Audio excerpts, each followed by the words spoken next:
আল্লাহ বলে পৃথিবীর মানুষ কুল্লু মান আলাইহা ফান, সব ধ্বংস হবে।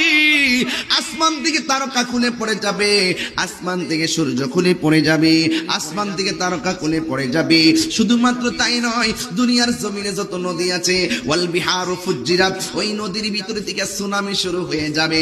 সুনামি বুঝতে চাইলে ওই আপনার মোবাইলের মধ্যে একটা চার্জ দিবেন, জাপানের সুনামি দেখবেন অশান্ত, শান্ত জমিনের শান্ত নদীটা অশান্ত হয়ে যায় হঠাৎ করে, এটার নাম হলো সুনামি। কিয়ামতের পূর্বে সব নদী থেকে সুনামি শুরু হবে, এমন ভাবে একটা ধাক্কা মারবে জামালপুরে বাড়িঘর লন্ড পন্ড করে ফেলাইবে, মেঘনার একটা থাবা মারবে সব উড়াইয়া ফেলাইয়ে দিব।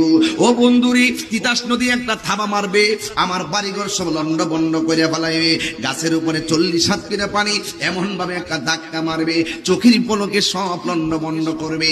এখন মানুষগুলা কি হবে? এই মানুষগুলো পাখির মতন উড়তে থাকবে, কেউ উইরা যায় ইন্ডিয়া পড়বে, কেউ উইরা যায় সিঙ্গাপুর পড়বে, কেউ উইরা যায় ইটালি পড়বে, এমন ভাবে মানুষ লন্ড বন্ড ছিটকে যাবে।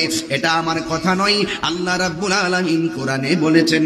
আল্লাহ রাব্বুল আলামিন কয় ইয়াতাকুনুল জিবালু কালহিনিল মানফুস, এই দুনিয়ার জমিনে যত পাহাড় আছে সব পাহাড়গুলো তোলার মতন উড়ে যাবে। এই পাহাড়গুলো দিয়ে আমার আল্লাহ জমিনটারে পেরেক মারছিল, এই পাহাড় যখন উড়ে যাবে জমিনটা নাচতে শুরু করবে, শান্ত জমিন অশান্ত হয়ে যাবে। এরপরে মানুষের অবস্থা কি হবে? ইয়াউমা ইয়াকুনুন নাসু কাল ফারাশিল মাবহুর, সেই দিন মানুষগুলো ফড়িং এর মতন উঠতে থাকবে। তখন আমাদের কি জমিনটার কি অবস্থা হবে? এই জমিনটার অবস্থা হবে ইজা জুলজিলাতিল আরদু জিলজালাহা, এই জমিনটা কম্পনে প্রকম্পিত হয়ে যাবে। ওয়া আখরাজাতিল আরদু আসফালাহা, এই জমিনের নিচে তেলের খনি আছে বের হয়ে যাবে, স্বর্ণের খনি আছে বের হয়ে যাবে। এখন স্বর্ণ 1,20,000, 1,15,000, 1,18,000, কিন্তু ওই দিন স্বর্ণ বের হয়ে যাবে, মানুষ স্বর্ণের লোভ করবে না, তামা বের হয়ে যাবে, তামার লোভ করবে না। কেন?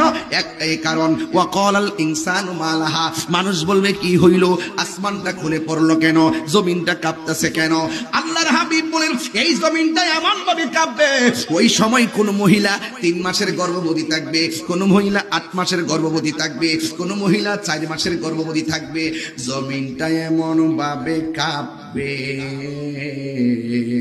3 মাসের বাচ্চা ডেলিভারি হইয়া যখন নিচে রক্তাক্ত হইয়া যাবে, ডেলিভারি কি জিনিস বুঝবেন না, আপনার মারে জিগাইবেন ডেলিভারি কি জিনিস, আপনার মা বলবে ফুতরে ডেলিভারিটা কিটা জানোস তুই যখন ডেলিভারির সময় আমার কলিজায় বারবার লাথি মারছ, ওই